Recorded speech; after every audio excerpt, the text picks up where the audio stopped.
here's what we're going to do. I want you all to take a good seat, pay some good attention. We've got a really good program for you. Ladies and gentlemen, at this time, I'd like to introduce the Sports Information Director Emeritus from the University of Iowa, Mr. Phil Hattie.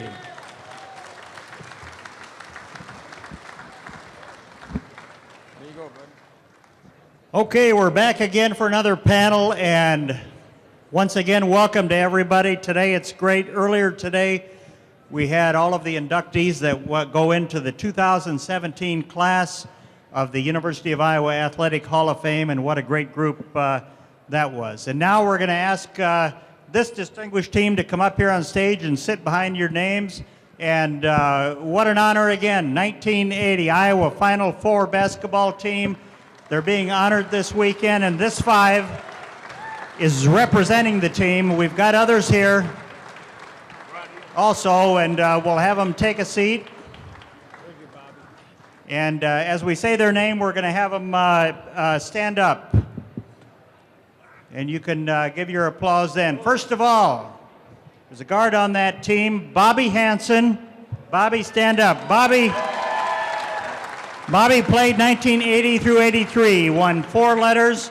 He was the team MVP in 1983. He played in the NCAA tournament all 4 years at Iowa. The Final Four in 1980. They made it to the Final 16 in 1983. He scored 1,145 career points. He played in the NBA with the Utah Jazz, Sacramento Kings, Chicago Bulls, where he helped them win the 1992 NBA title. Michael Jordan was his backup. Is that right? Right. And he's a longtime color voice of Iowa basketball on the radio with Gary Dolphin, Jim Zabel, and Bobby, thank you. Thank you, Phil. Mike Henry. Now, Mike Henry, he lettered 3 times at Iowa. He was a spark off the Iowa bench. His family has very rich roots in Big Ten tradition. His father, assistant commissioner of the Big Ten under the late, great Wayne Duke. He was instrumental in a lot of the things we see in the Big Ten today. His sister, Nanette, worked at the University of Iowa Athletic Department. Now, you may know, Mike, if you'll turn around 1 second, you may know Mike a little bit better. At one time in the Iowa Fieldhouse, the Fieldhouse was full. Coach Olson called him off the bench to go in. He pulled down his practice jersey. Unfortunately, his basketball trousers came with it. So everybody in the Fieldhouse saw the entire back end of Mike Henry, and that's the thing that we know him for best, and we love him for that. Mike Henry. Kevin Boyle, one of the toughest guys to play Big Ten basketball. He was a 4-time lettermanner with the Hawkeyes. In 1979, he was a Big Ten Freshman of the Year. He averaged approximately 15 points a game for the Hawkeyes, and he was all Big Ten in 1981. And was it you the one that called that ill-advised timeout that Lute told you to, or that was Bobby? Okay. Just wanted to make sure. All right, I know, but Kevin Boyle, one of the greats on the Hawkeye team. Now, Steve Waite. Stever, stand up. He's a 4-time letter winner with the Hawkeyes, 1978-81. He obviously made the basket heard around the entire Midwest, certainly the state of Iowa versus Georgetown, which put Iowa in the Final Four. He's an Iowa City native, West High School, played in the NCAA tourney 3 of 4 years with the Hawkeyes. They shared the Big Ten title in 1979. He's a 3-time academic All-Big Ten honoree and a Medal of Honor winner. He's academic All-Big Ten 79 through 81. He was drafted by the Boston Celtics in the 1981 draft, and he was half of the Twin Towers for the Hawkeyes. Steve Krafsison, of course, the other half. Steve Waite. Now the other player here, Ronnie Lester, number 12. Considered by many to be the greatest player in Iowa basketball history. A 4-year starter at Iowa, 1977 through 80. All-American honors in 1979. First team, All Big Ten, 1978, 79. 1979 team shared the Big Ten title. Of course, the 1980 team made it to the Final Four. As a senior, he missed 15 games with an injury. In 1980, the team, just so you know how important he was 15-1 with him in the lineup, 8-9 without him. He played in the NBA with the Chicago Bulls and with the Lakers. He was an assistant general manager with the Lakers, and with that title, the team won 6 NBA titles. 1,675 career points for the Hawkeyes. The greatest Hawkeye of all, Ronnie Lester.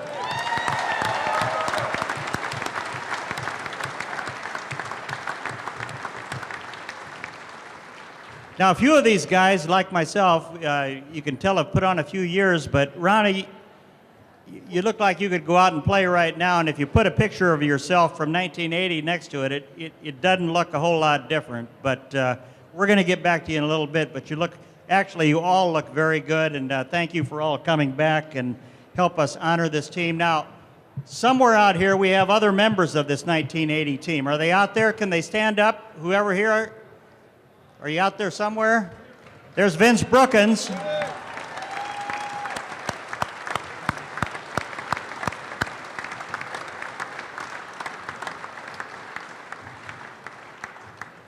Okay, and one of the main reasons we're here too, we talk about Ronnie Lester and we talk about this group, but there was another guy. He led the team in scoring and assists, and he's a perfect example of what the power of love, friendship, and prayer can do. The leading scorer on that 1980 team, on the front row sitting here, Kenny Arnold.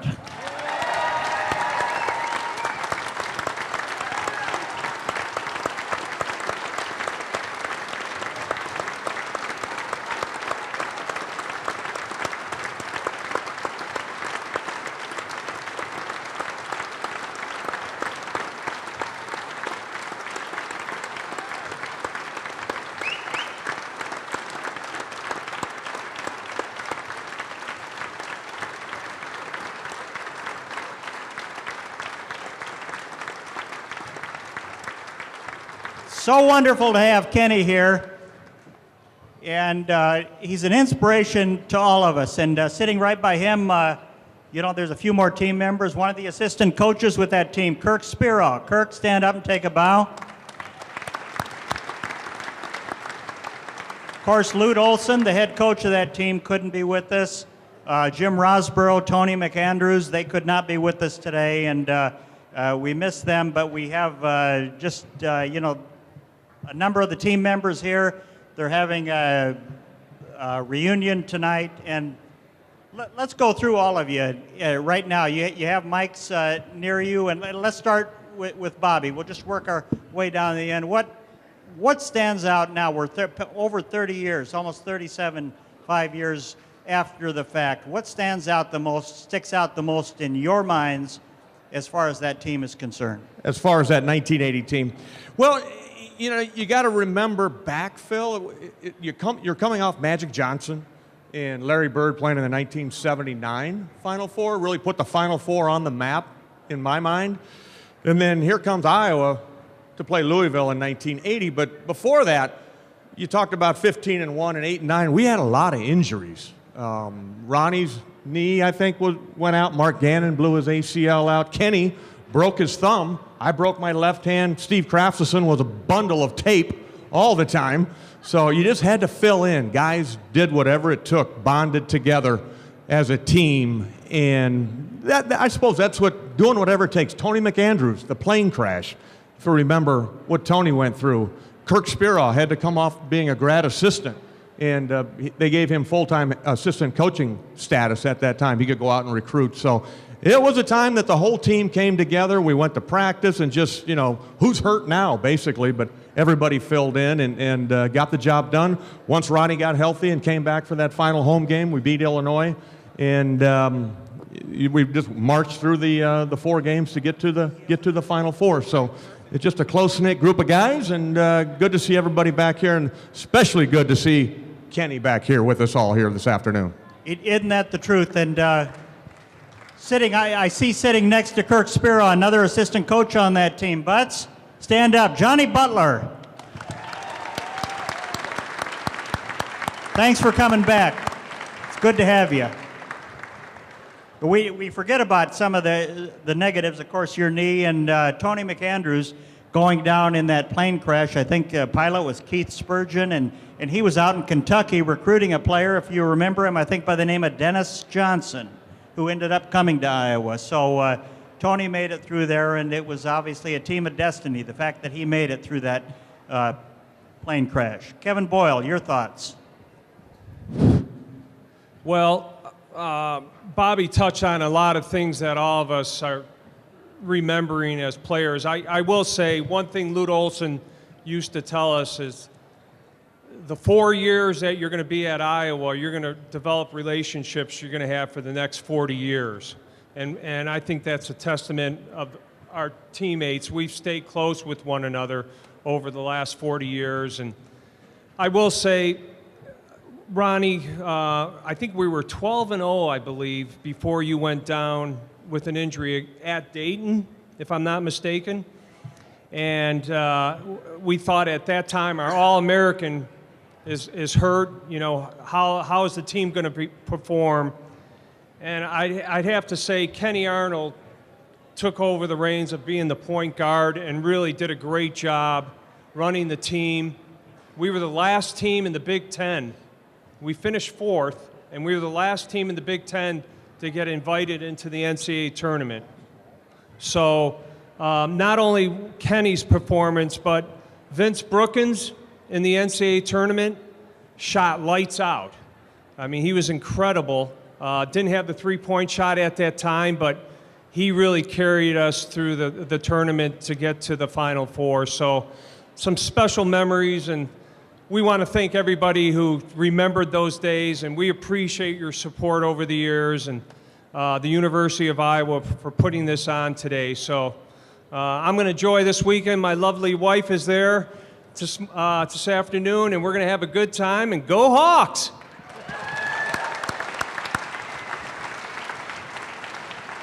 We like to hear that. It's a football weekend, but this afternoon it's all Hawkeye basketball here at FRYfest. Mike Henry, your thoughts? Wow, so many. It's, you know, what the guys just said. We were, I think, the true definition of team. Everybody had a role in that. We all did whatever needed to be done through all the adversity that we went through and the injuries and everything.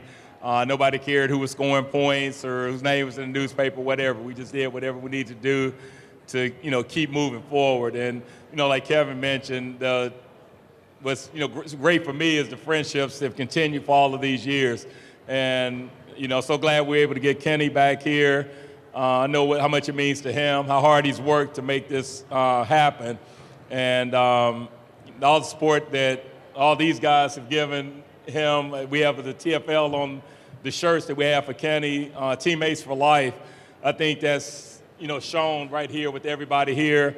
We've got another 15 to 20 guys that are coming that weren't on that Final Four team, but we're teammates of Kenny and all knew each other, and they'll be here this weekend. And, you know, it's just amazing to see the support, and also all you fans here to see this kind of crowd.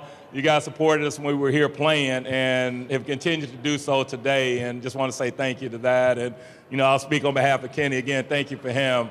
When I visit him in the nursing home, I know one of the things that keeps him going, all the notes and emails and everything that you all send to him. And, you know, his memory is sharp as a tack. He remembers all, you know, a lot of you fans, times meet him and everything. And to know the effect you have on him, just thank you so much. Thank you, Mike. And thank you for all you're doing for Kenny. Steve, sometime I want to get your thoughts on that team, but then a little bit later on, you can be thinking about it. I want to know exactly what was said in that timeout before you made the big basket. If you were the designated shooter, The whole thing, I mean, was that exactly the way that play was supposed to go? Because maybe one of the greatest plays in Iowa basketball history is people. I think everybody can remember it, but go ahead and give us your recollection of that team. Well, first I want to say I can't believe, Bobby and Kevin, how they can remember all that stuff from back then. 12-0, I didn't realize we were 12-0. Yeah, so obviously I'm getting old, because the only thing I remember about that year was one basket. I don't know about any of the other stuff. No, seriously, my recollection, what's interesting, and these guys talked about it a little bit, is the fans. That's what I remember and still think about all the time. You don't know how many people, come up to me still and say, they can say exactly where they were and what they were doing when we beat Georgetown, that game. They can tell me exactly where they were and what they were doing. And, it's just so clear to me that for so many people in the state of Iowa, we were the entertainment. I mean, we were what people did. We talked about it earlier with somebody, Thursday and Saturday, we were the only game in town. You didn't have all the different channels. You didn't have ESPN. You didn't have, 20 games a night to choose from. It was Hawkeye basketball, and you had three networks to watch. So I know, we meant a lot to people, and the fans certainly meant a lot to us. And it's just, where else would you get this kind of a crowd listening to, a bunch of 60-year-old guys? 58, whatever. So thanks to all of you. It's great for you to turn out. Okay, thank you, Steve. Ronnie, my first recollection of you, I believe it was your freshman year, we were playing in the Lobo Classic down in New Mexico, and I think the coach was Norm Ellenberger for them. Anyway, I think they beat us, but that's beside the point. I think our team bus broke down, and we were all outside pushing that bus. Do you remember that? Don't remember that. He doesn't remember that, but he was out there pushing, and I don't think Coach wanted him doing too much pushing because we had game the next night. But that's the first thing I remember, and you even showed some talent that night as a freshman. So tell us about, obviously an integral part. The season wasn't what you wanted it to be, but your thoughts as you look back on it now. As I look back on, that season and my 4 years here at Iowa, I think I said, I think it was the last game of the Big Ten season playing Illinois. We won the game to get into the tournament. And I think I said at that time, coming to Iowa and being here for 4 years and my Iowa experiences were the best 4 years of my life. And I think that still holds true today.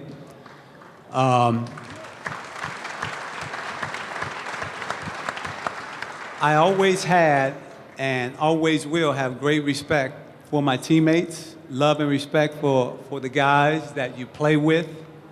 I was taught to play the game that way, that, you blend your talents with your teammates and you help your teammates along as best you can. And, my senior year, I got hurt.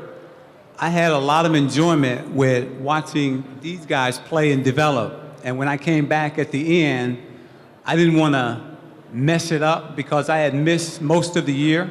I just wanted to come back in and kind of help those guys get as far as we could that year. The other thing I remember about my 4 years playing here is, I look out at all the black and gold and the great fan support we got here.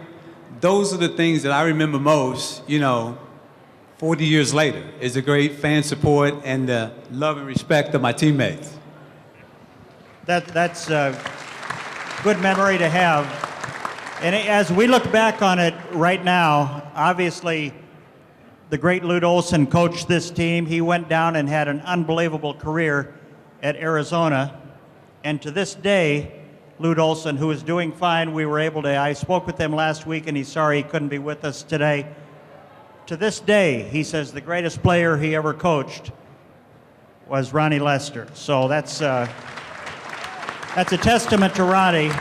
And that was certainly, he said, one of his greatest regrets in life, because that team, you know, had Ronnie not had the misfortune of going down for the second time, almost certainly would have won the national title that year. And that was one of his big regrets, but it's something that couldn't be helped. So let's go back to something a little happier. Steve Waite, I want to know now. I've been wondering for all these years, what was said in that timeout now, and were you even part of the play? You know, I don't remember exactly what was said, but I know I wasn't part of the play. And I think Lute, in his book, you know, that came out a while back, even said that I was probably the last option, at least in his mind, for who would have taken that shot. So I don't recall what was mentioned. I know I have to thank Kevin, you know, for making the pass and panicking because he didn't see anybody else open. So I appreciate that he did pass the ball. But no, I don't know if you guys remember what was talked about, you know, what was designed. I just remember telling you, make the free throw. Yeah. I remember that timeout. Yeah. Who was the primary, you know, supposed to be the primary shooter on that last, what was there, probably like 10 seconds left, or? I think the play was designed. Who inbounded the ball? Was Vince? Did you inbound it? Kirk, do you remember?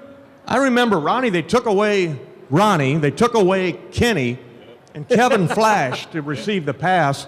He didn't want to shoot it, so he handed it off to Waiter. They took away all the scorers. They guarded them, and they left me open. That's and he textbook up and under. What was Georgetown thinking about you on their scouting report? You know, don't worry about Steve Waite, huh? I think they were probably laughing. They said, "We got him now." The game was tied. It was 78-78, wasn't it? At that time, with about 5 seconds to go. You know what was really neat about that game? It was afterwards when we came back to Cedar Rapids. We flew into Cedar Rapids. I mean, the airport was packed, and at midnight we went back to the field house. There was 15,000 people at midnight in Iowa City just to receive us. What's the first thing Coach Olson said? He grabbed the microphone and he said, "Are you people crazy?" Yeah. It's midnight. It's midnight. They came back to the Iowa Fieldhouse, this entire team, and the Iowa wrestling team came back from Corvallis, Oregon, I believe. They have just won the national title with Dan Gable and his group, and he's correct when he said there were probably 15,000 people in the Iowa Fieldhouse. So I want to go back just 1 second, then I'll go to Bobby. So when you got the ball in your hands, nobody wanted to guard you because they figured you were harmless. Seriously, what went through your mind right then? Well, I told a lot of people, you know, it was just a reaction. You don't really have time to think. I mean, obviously, I knew time was running out. I thought I had an opening.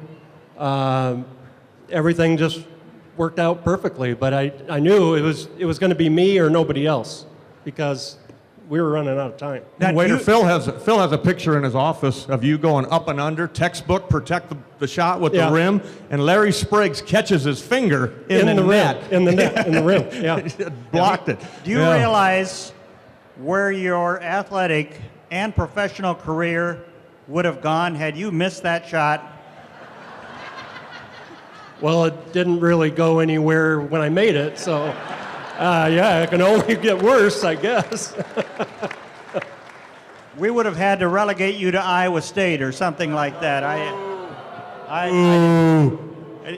don't know, but Kevin, what are your thoughts on that? Well, it was just a special moment. We'll all remember, but I don't want to forget before we get out of here today that all the guys that played during our era with Ronnie and Bobby, both those guys carried the flag to the next level to play in the NBA. I mean, we all dreamed as players wanting to play in the NBA. We didn't get a chance to do that. These two guys have NBA championship rings under their belt, and we're real proud of that, and they did a great job representing us. Thank you, Kevin, but we both know how to pick our teammates. That's what that's all about. He got to play with Magic, I got to play with Michael, so it was pretty easy. But, you know, hey, I'm coming back to Cedar Rapids. You remember we had to hang out in Philadelphia a little bit and then warned us there's going to be a lot of people there. And we're like, man, I got class in the morning. Got to get back and get to sleep. But if you're up by the Cedar Rapids Airport, what is it, Wright Brothers Boulevard? It was jam-packed. Was anybody there out in the audience that was there? Yeah, it was amazing. People in their trucks and their kids waving. It was like a parade all the way down to Iowa City, even on 380. And, yeah, once we got into the field house, it was amazing. And I remember we going to the Final Four, and I'm like, I got midterm exams coming up, Coach. What are you supposed to do? He's like, don't worry about it. We'll take care of that. That's all I needed to know. I still go by the hotel we stayed at when we went to Indianapolis for the Final Four. Yeah, down by the airport. Yeah, We yeah. saw Louisville come up from, 80 miles away or whatever they were, parading up. Exactly. And I was a teammate with Darrell Griffith for 7 years. Had to listen to him. I said, if Ronnie doesn't go down, we win the national championship.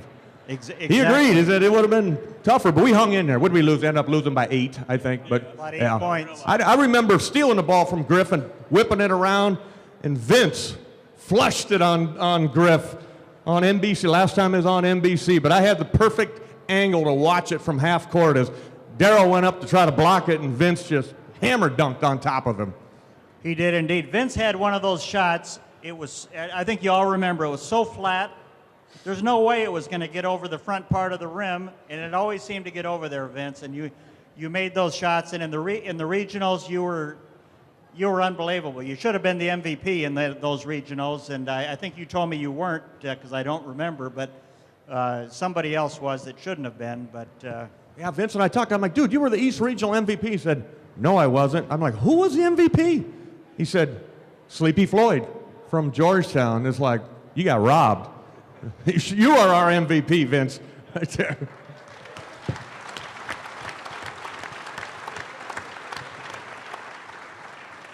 okay, we're going to get one more time now. Let's go around. He's not here to defend himself. Why don't all of you guys give your favorite Lute Olson story? Going around. Think about it for a second while I'm talking. Your favorite Lute Olson story. But I want to remind everybody, we got that Teammates for Life booth right behind you here with the white backdrop. Stop back there and give something in honor of our teammate, Kenny Arnold. Right there, you can buy that 30 shirt that's back there. Teammates for Life. And right after we're done today, this entire group, including Vince, will be over there to sign autographs right next to us here. So get in line, and they'd love to do it. This is a team that nobody ever gets tired of seeing or talking to or hearing the exploits of. Okay, Ronnie, first of all, your favorite Lute Olson story. Well, I really don't have any favorite or funny stories about Coach. I'll say this. Coach Olson is a guy that I got to know when I came here, and he became one of my role models, just the way he did things. The class that he exemplified, the way he did things, the family man that he was, not only the coach that he was, but the father that he was. You could go to him and talk to him about different things, and that's what I remember most about Coach. Just a great man, not as a coach, but he became a role model to me just as a man to emulate, a father figure, sort of. Definitely, maybe a grandfather figure now. But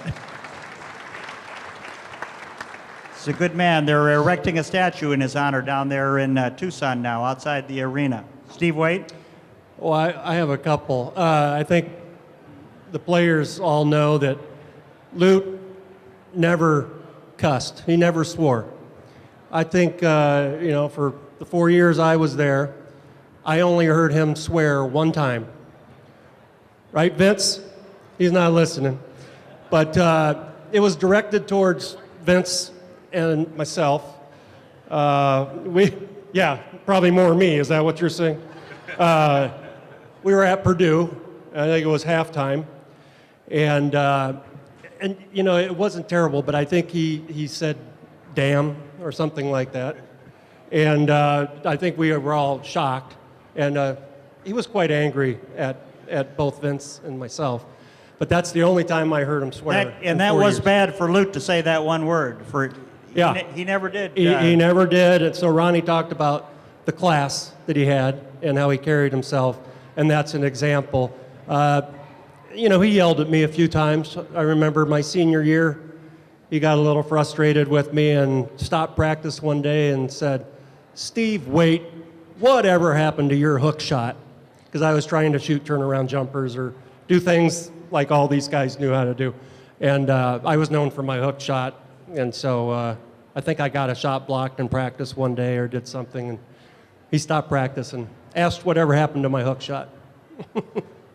Well, what happened to it? I don't know. For some reason, I got tired of shooting that hook shot.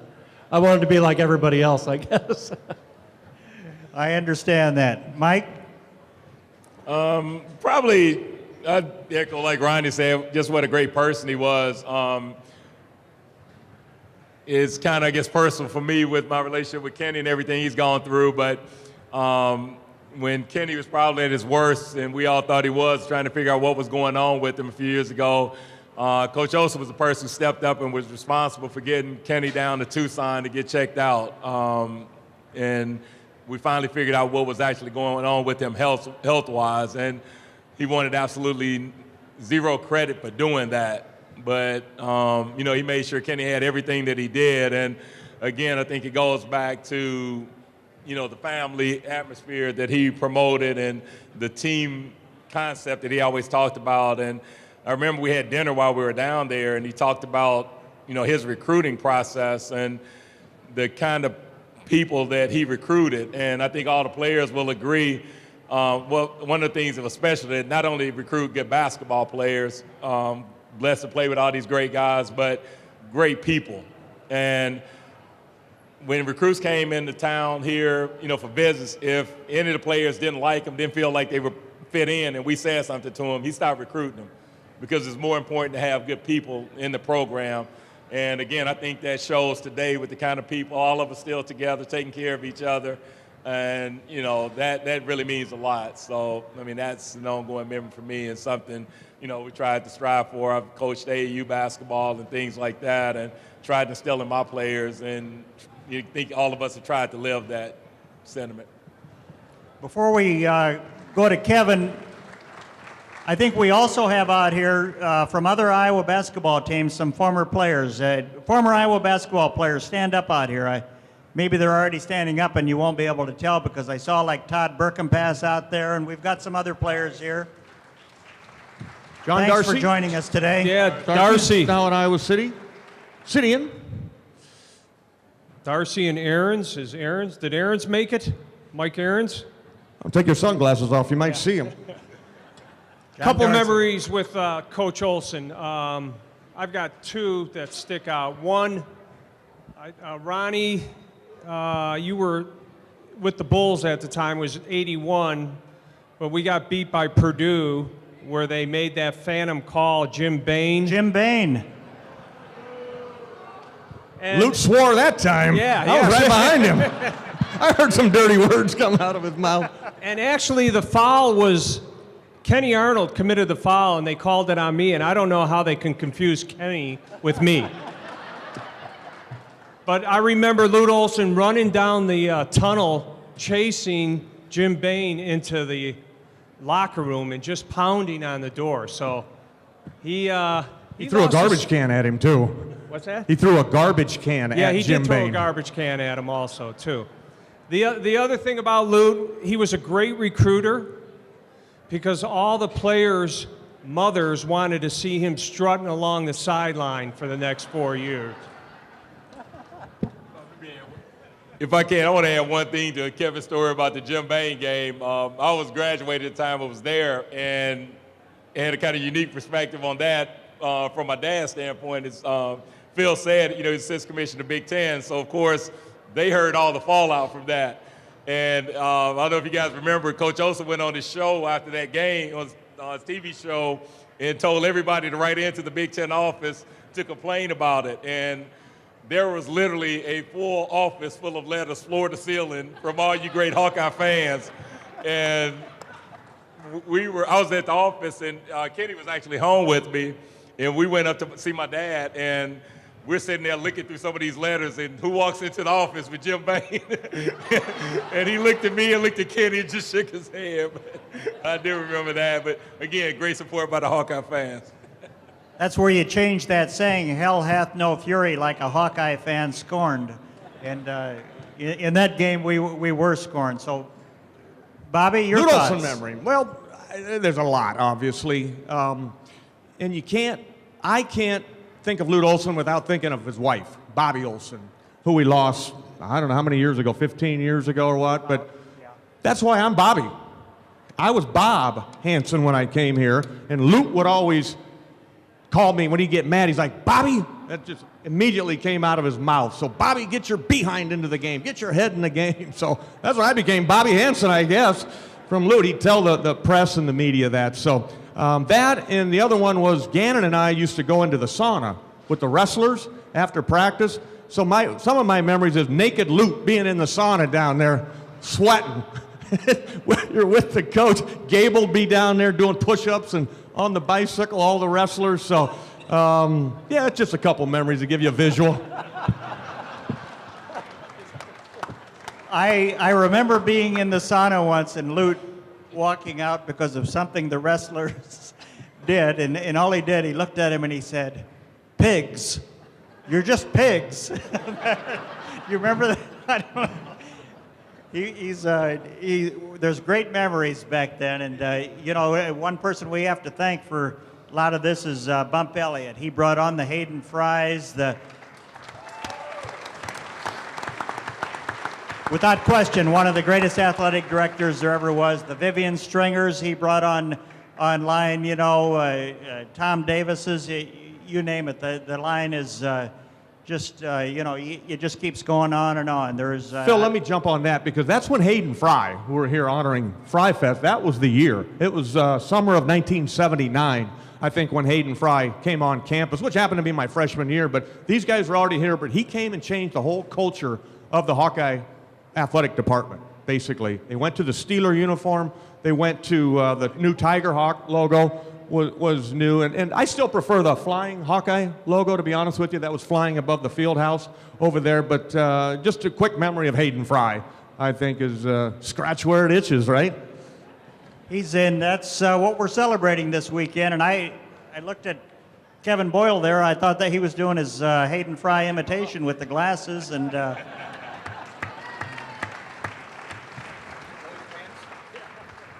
this, it's a team, you're close, and one of my great memories, I was telling Ronnie last night, was my kids, who were, I'm not good on ages, I think 45 and 41 right now, but they came over, Ronnie Lester and Kenny Arnold. Kenny, I hope you remember this.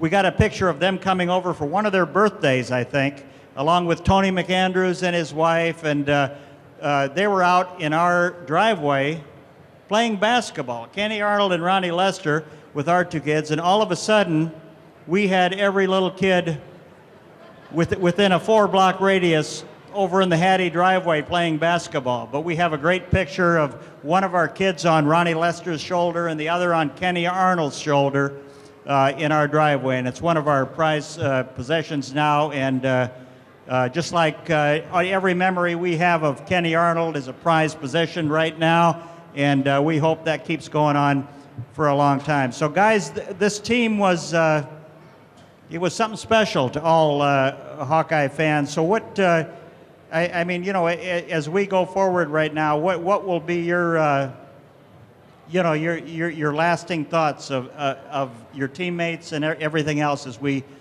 go forward, because we will hopefully all be together celebrating a 50th anniversary of that 1980 Final Four, and hopefully we'll have another Final Four before that. Go ahead, Ron. Like I said before, for me, it's just the love and respect I have for all my teammates. When you're playing and getting ready for a game every week, you're putting in hard work. Your teammates are putting in hard work, preparing to play the Michigan States, to produce. And I respect the heck out of my teammates for all the hard work they put in There are times when I would meet and still do today. I'd meet some of the players we played against back then, and they hated to play us. I talked to them about games and coming into the Iowa Fieldhouse and having to play us there. They hated to play us because they knew they were in for a game when they came to Iowa City to play the University of Iowa. And I thank all my teammates for all their hard work. And like I said, the fan support here at Iowa is second to none. I think that kept us going. I think that keeps Kenny going today, all the support he gets from all you fans out there supporting him. So please, keep supporting the Iowa Hawkeyes. I don't think that'll be a problem. Now, Steve, your thoughts on the same thing? Well, some of us are wearing the little bands around our wrists. It says teammates for life, and I think that's true. That's the way we think about it. We were teammates for 4 years, 3 years, 2 years, but we'll be teammates for the rest of our lives. And I think we all feel that way. And the fans, for me, as Ronnie said, it's just something special. We have a lot of former teammates who, some still live in Iowa, but others, Ronnie, Vince, Tree, and others live outside of Iowa. But I think there's a piece of Iowa that always stays with you. I mean, we say teammates for life. I think you can say Iowans for life as well, because there's a big piece of Iowa and, the fans and that support that sticks with every player for the rest of their lives. So thank you. Yep. Let me ask Kevin Boyle something. You guys were so close, and a lot of it was because of your success. How was it playing, going on the floor the next year with so many integral parts of this Hawkeye team not with you anymore, the next year after the Final Four year? Well, I think the biggest loss was Ronnie Lester. The expectations that we had was challenging, but I think we rose to the occasion. If I'm not mistaken, 1981, we were runners-up to the Big Ten championship. We beat Indiana twice that year, and they won the national championship. So that was a great feat for our teammates. But I just think we were just a well-meshed basketball team with a good coach, a really good coach. And it was just an experience that we'll treasure for the rest of our lives. A lot of people said they wish they could have stayed in the Fieldhouse forever. But, Bobby, you were one of the ones. You played in that first game in Carver Hawkeye Arena. How was that moving into the new arena after that entire era in the Fieldhouse? Yeah, it was different, no doubt about it. Luke we always thought he was going to go to USC, UCLA, always the rumor. So I'm glad he stuck around for all 4 of those years. But he got the Carver Hawkeye Arena built over there. I didn't even know that area existed on campus in that area, but they built that in that little bluff, and we used to call that Luke's Bluff over there. As he was bluffing, he was going to USC or UCLA. But yeah, I got to play in the first game in Carver against Michigan State. Judd Heathcote, who we just passed away at 90 years old. But I had a shot, a three-point shot that went in, and people think I stepped out of bounds. It was Carfino that stepped out of bounds throwing the pass. But I went ahead and shot it, made the three-pointer. But back to the original, I scored the first basket for men's basketball in Carver Hawkeye Arena, made the first hoop. I also tell people I missed the first basket, too. I shot it up there and got the rebound and put it back in there. But, yeah, it was beautiful. I thought it was ahead of its time, Phil, probably, that arena built. I mean, a lot like Tucson, the McHale Center down there. But, yeah, it was needed. But when you look back now, you're saying, how could we have remodeled the field house and stayed right on campus the way the students could just fall out of Slater and Reno and Hillcrest and come over to the game, smell that popcorn of the field house there, at 7:30 tip time. So Back to what these gentlemen all said, we played for you. We played for the fans. You fired us up when we came out of that locker room right there underneath the big flying Hawkeye, and the Hawk never leaves you. You know, there's Hawk in all of us forever. So the experiences that we've had, and my experience with the University of Iowa doing basketball for the last 25 years is alongside Gary Dolphin, and the first 5 with Jim Zabel has allowed me to be close to the program. So Coach McCaffrey has got this program on the rise, so better get your tickets now. I don't know if Coach is in the house or he was going to come over, but I love what he's doing with the Hawkeye team and the recruits that he's bringing in. They're doing a great job. How many out there, by the way, you want to talk about memories, can remember going down into the lower concourse of the old Iowa Fieldhouse at halftime and you could cut the smoke with the knife? It was pretty smoky down there back then. Of course, that's a different time. I think there were some people, including Ralph Miller, who used to smoke up on the court, but way back then. The last word I want to give to Mike Henry, and Mike, whatever you'd like to say about our wonderful brother Kenny Arnold, and any other thoughts you have. And then we're going to move all of these guys over to the autograph booth right next to us. Wow. Again, just a big thank you to all of you fans for the support you've given for Kenny through the Kenny Arnold Foundation, which we started. It's a labor of love, and again, your support is so important. It helps us do things for Kenny to help improve his life. Just a quick update on what we're doing. We're taking the physical therapy. We've been doing it once a week, and his progress over the last month, we've been doing that, has been amazing. And we're going to up it to twice a week starting next week. And it's just changing what he's able to do. He's much more independent, and it means a lot to him. It keeps him fighting to be here. So again, I just ask y'all to support the Kenny Arnold Foundation, and thank you so much for that. And I also want to thank all my teammates for life here. Like they all said, I think it's a special bond we all have for each other, respect, love, and all of that. And I get a lot of credit for what I'm doing for Kenny, but he's my best friend and a teammate, and I think any of these other guys would do the exact same thing. I just happen to be the closest to him physically, but we're all in it together. And big thank you to all you guys. The last thing I'll say, a lot of times people say a lot of guys don't express how they feel to each other and love and all of that. And I think one of the great things when we all talk to each other, to every one of these guys, every conversation ends with "and I love you," and it's meant. We hug each other, we truly care about each other, and I think that's the thing that's so special about our group, and we feel the same way about you fans. I mean, I can't say how many people I've talked to today, done that for Kenny, and I mean, that'll carry him for a long time. So just a big thank you to everybody.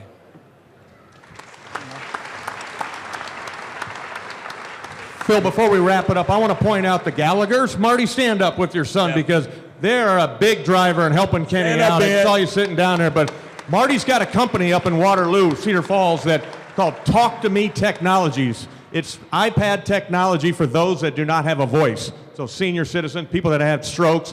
He saw the story about Kenny, and he jumped in with both feet. His son designed the T-shirts that you're looking at, but he grew up the Gallagher family. I don't know, how many brothers do you have? Like 6 boys up in Strawberry Point that were glued to that TV, and we're fans. So big round of applause for Marty Gallagher and Talk to Me Technologies and his son. Yeah, I want to second that. Thank you so much, Marty. Vince and Marty have been a big help with me with the foundation. I can't thank them enough. And like I said, Ben is the person who designed this shirt and really got the whole thing going, and just a tremendous young man. And thank y'all, for that support. And I want to just recognize one other person involved with that Final Four team that I know every Hawkeye athlete knows and loves. I don't know if he's still here, but big hand to John Streif also, took care of all of us and means the world to us. If he's not here, he's a big, big part of what we've all done, and definitely want to acknowledge him also. Okay, we're going to send him over there. First of all, we want to say thank you, and last of all, to the Final Four team, we will never forget you. Thank you for all you did, and thanks for the memories.